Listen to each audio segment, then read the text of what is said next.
আসসালামু আলাইকুম ওয়া রাহমাতুল্লাহ। সুধী দর্শক, দেশের প্রধান জাতীয় দৈনিক পত্রিকার শিরোনামে স্থান করে নেওয়া খবরগুলো নিয়ে হাজির হলাম আপনাদের সামনে। আশা করি সাথেই থাকবেন।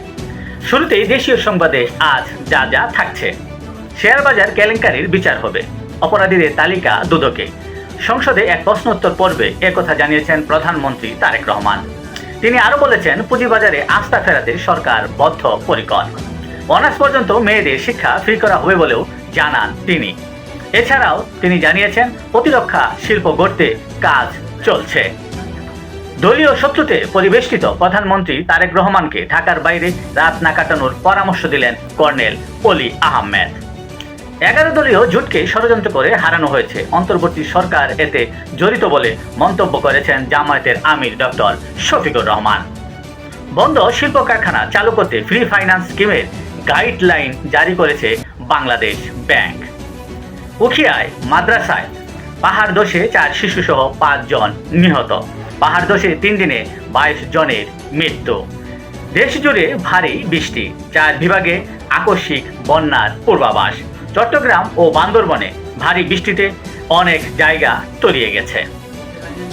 এবার বিশ্বকাপ ফুটবল 2026-এর খবরে আজ যা যা থাকছে। আর্জেন্টিনা মিশর ম্যাচে রেফারিংয়ে বিতর্ক।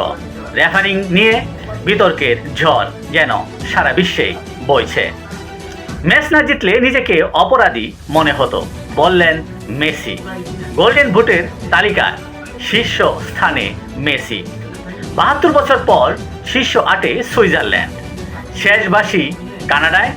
শুরু নতুন এক ফুটবল ইতিহাসের। নীল জ্বরের সামনে আটলাসের স্বপ্ন। দেশের প্রধান জাতীয় দৈনিক পত্রিকার শিরোনামে স্থান করে নেওয়া আন্তর্জাতিক খবরগুলোর মধ্যে আজ যা যা থাকছে। হঠাৎ যুদ্ধবিরতি বাতিলের ঘোষণা মার্কিন প্রেসিডেন্ট ডোনাল্ড ট্রাম্পের। ইরানের 80 লক্ষ বস্তুতে ফের মার্কিন হামলা। ইরানি নেতাদের অসুস্থ মানুষ মন্তব্য করে কঠোর আঘাতের হুঁশিয়ারি ট্রাম্পের। পিছু হটা বা আত্মসমর্পণ নয়, পাল্টা জবাব দেওয়া হবে, হুঁশিয়ারি ইরানের। মাঝহাদে আয়াতুল্লাহ আলী খামেনির জানাজা আজ। মরদেহ ইরাকের নাজাফে নেওয়ার পর শ্রদ্ধা জানালো লাখো মানুষ। নেটোর প্রতি অসন্তোষ প্রকাশ ট্রাম্পের। স্পেনের সঙ্গে সব ধরনের বাণিজ্য সম্পর্ক বন্ধের ঘোষণা মার্কিন প্রেসিডেন্ট ডোনাল্ড ট্রাম্পের। তাইওয়ানের দ্বীপে মার্কিন বিশেষ বাহিনীর সামরিক তৎপরতা। চীন যুক্তরাষ্ট্র উত্তেজনা চরমে।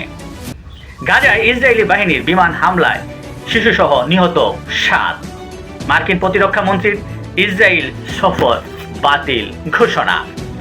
সাজাপ্রাপ্ত বিদেশি অপরাধীদের দ্রুত দেশে ফেরত পাঠাবে ইটালি।